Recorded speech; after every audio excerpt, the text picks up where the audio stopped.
Halo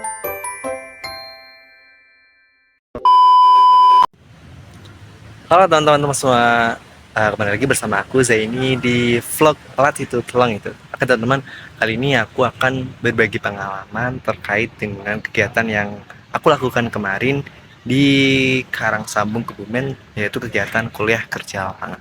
Bagi yang belum tahu Karangsambung atau di Kebumen itu seperti apa, jadi Karangsambung adalah salah satu tempat yang merupakan tempat laboratorium geologi terbesar di Indonesia teman-teman.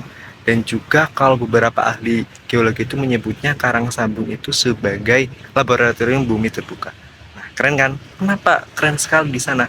Karena di sana kalian bakal nemuin banyak banget batuan, dari mulai batuan beku, batuan metamorf, batuan sedimen, zona subduksi, sampai ada sisa-sisa kerak samudra di sana, teman-teman. Keren kan? Nah, oke. Dan juga dari sana aku bawa oleh-oleh, tapi oleh-olehnya bukan makanan atau minuman, melainkan adalah sebuah batuan. Benar teman-teman, batuan.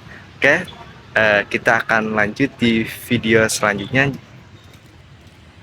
Untuk batuan yang pertama di sini adalah batuan diabas, ya. Batuan diabas saya temukan ataupun saya bawa dari Gunung Parang. Nah, batuan diabas ini adalah bukti bahwa dulunya wilayah tersebut ataupun Gunung Parang akan terjadi intrusi magma ataupun magma mau naik ke permukaan, tapi belum sampai naik, masih di dalam sudah mengalami pendinginan. Oleh karena itu dinamakan adalah Gunung Parang, ataupun masyarakat sana biasanya menyebutnya dengan Gunung Wurung. Wurung artinya batang, teman-teman.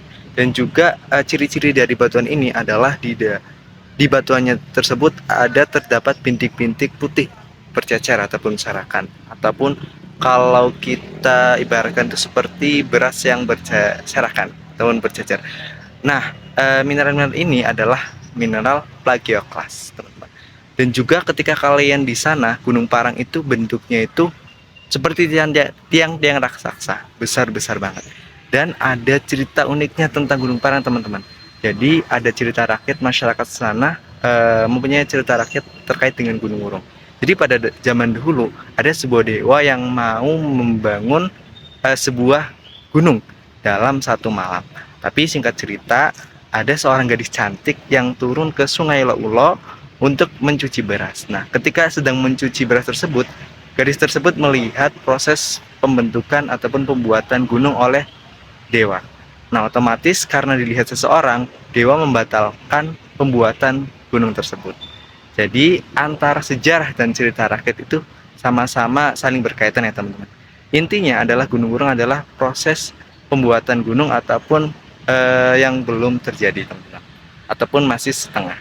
Selanjutnya adalah ada batuan konglomerat. Nah, ini batuan konglomerat ya.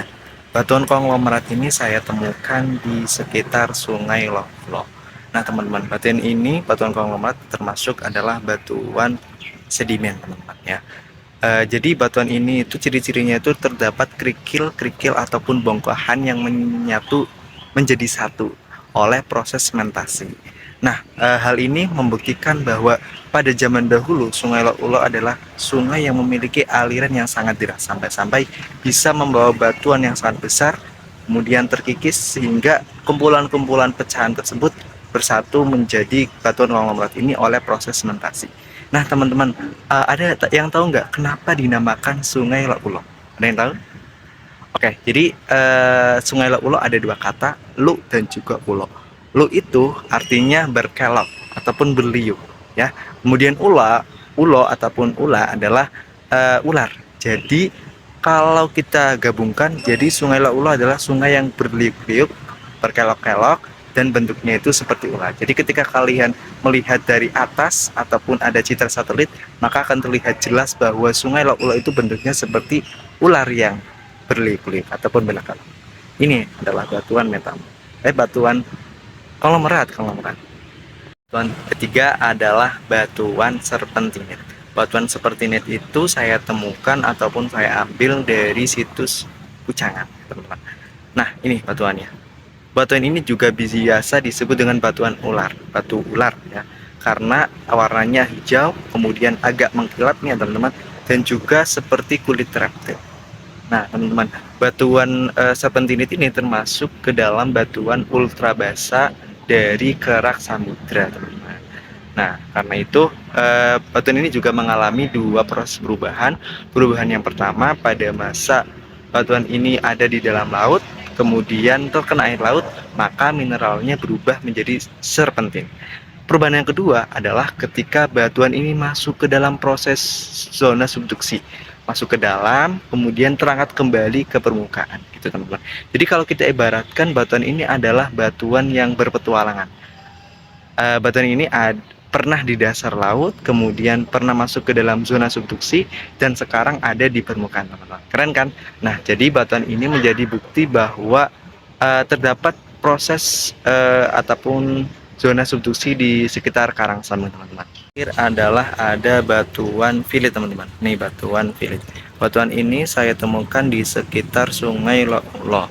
Nah, teman-teman, batuan Philit ini termasuk batuan metamorf, tapi dulunya adalah batuan sedimen yang terkena tekanan dan juga panas tinggi sehingga berubah bentuk, tapi nggak sampai melalap. Kemudian permukaan batuan ini itu tipis dan juga mengkilap, teman-teman, dan terdapat juga mineral-mineral yang sehingga bentuknya itu seperti lipatan halus. Kemudian fakta serunya adalah batuan ini merupakan catatan panjang sejarah dulu, terutama di Karangsambung, teman-teman. Jadi dulu itu batuan ini ada dasar laut, kemudian ikut tertekan dalam ataupun pada zona waktu tektonik sehingga terangkat kembali di permukaan, teman-teman. Jadi kalau kita pegang batu ini, kita otomatis juga ingin mengetahui jejak ataupun proses pembentukan bumi jutaan tahun yang lalu.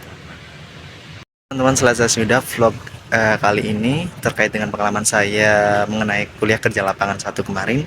Jadi terkait dari 4 batu tersebut, ada batu diabas di Gunung Parang, Gunung Wurung, kemudian ada konglomerat di Sungai Ulo, ketiga ada batu serpentinit di situs Pucangan ataupun batu petualangan, dan yang keempat ada batuan Philit di Sungai Ulo. Nah, jadi keempat batuan tersebut menunjukkan perjalanan panjang permukaan bumi ini, teman-teman. Walaupun sekarang kelihatannya seperti batuan biasa, tapi mereka menyimpan sejarah yang sangat berharga, teman-teman. Nah, jadi jangan lupa komen mana batuan yang paling menarik bagi kalian semua. Tetap eksplorasi dan tetap semangat. Sampai jumpa nanti lagi vlog selanjutnya.